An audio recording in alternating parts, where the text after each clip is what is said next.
Hey guys, how's it going? Welcome back to another video. This is the big one. This one is one that people have been asking for. John, do you know anything about the interior? Do you know this? Do you know that? I do now. Toyota recently asked a bunch of auto journalists, YouTube auto people, blah, blah, blah, to go out to Moab, Utah. I was not one of them because I am not important yet in Toyota's eyes, but hopefully one day I will get there.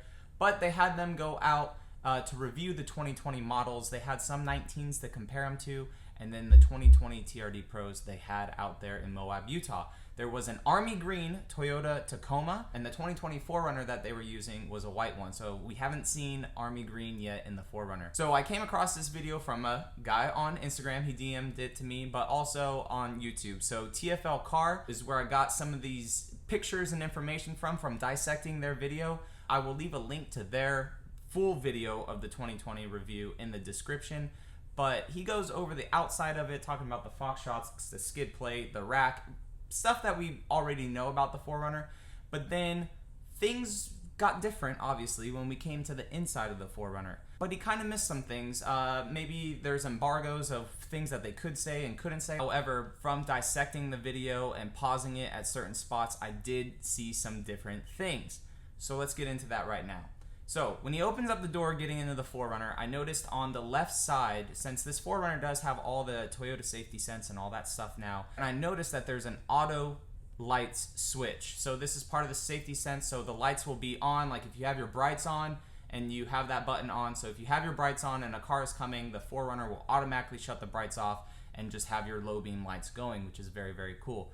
Over to the steering wheel, once it pans over to that, you notice that it's the same looking steering wheel, but it's a little different. The volume buttons are in a different spot. It's now part of the seek, tune, and track button. The answer phone button and the hang up button is now down at the bottom left. Over to the right now on the steering wheel, that's where all your kind of Toyota safety sense stuff is. Probably the lane departure assist, the radar cruise control, all of that stuff is on that side of the steering wheel. Then he starts the vehicle, and of course, guys, it's the push button start.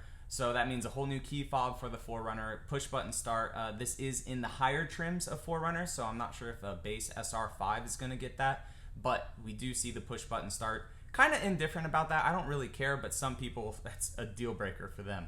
Then we get to the dash cluster. So the gauge cluster, dash cluster, whatever you wanna call it, is completely different because it has to house all the new information for the Toyota safety sense. But the big take back here is what kind of frustrates me a little bit, and that was one of my biggest gripes with this 4Runner, is that information cluster. You could tell that there's the whole TPS system integrated into this. At another shot, you see that it's actually reading the PSI of the tires. They're at like 25 PSI or whatever when they're off-roading in Moab.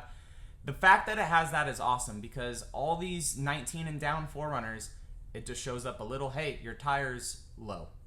Which tire, what's it at, you don't know. But now with this new system, it has that. And I wouldn't be surprised that if it has the angle that your vehicle is and all that other stuff too, like the Tacoma does. Now let's get to the new crazy thing for the 4Runner, which given a dinosaur, this technology is insane.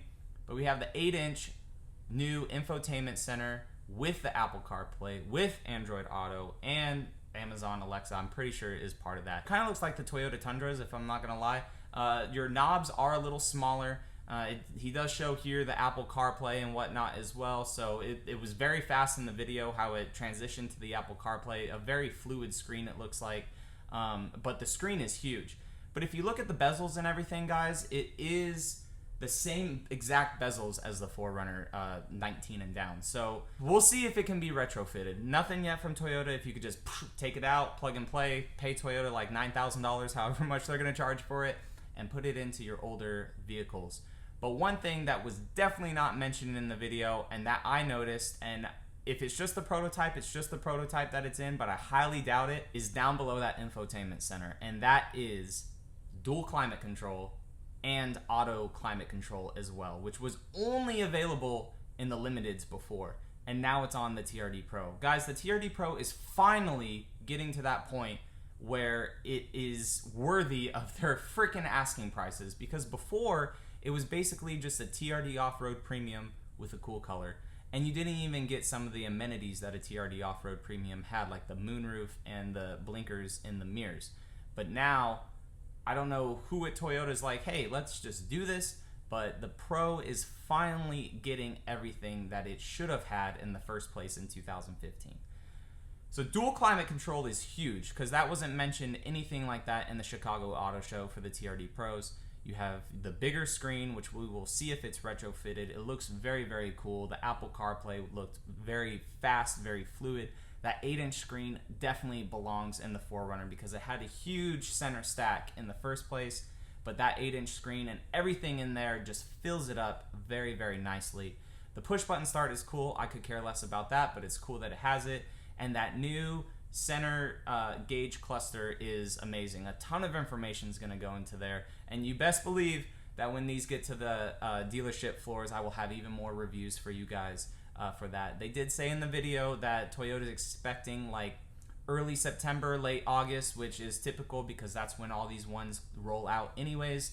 So we're only a month or so away. So like I said, TFL stuff will be down in the description, guys. I just wanted to dissect their video and mention things that I saw that they did not mention in their video.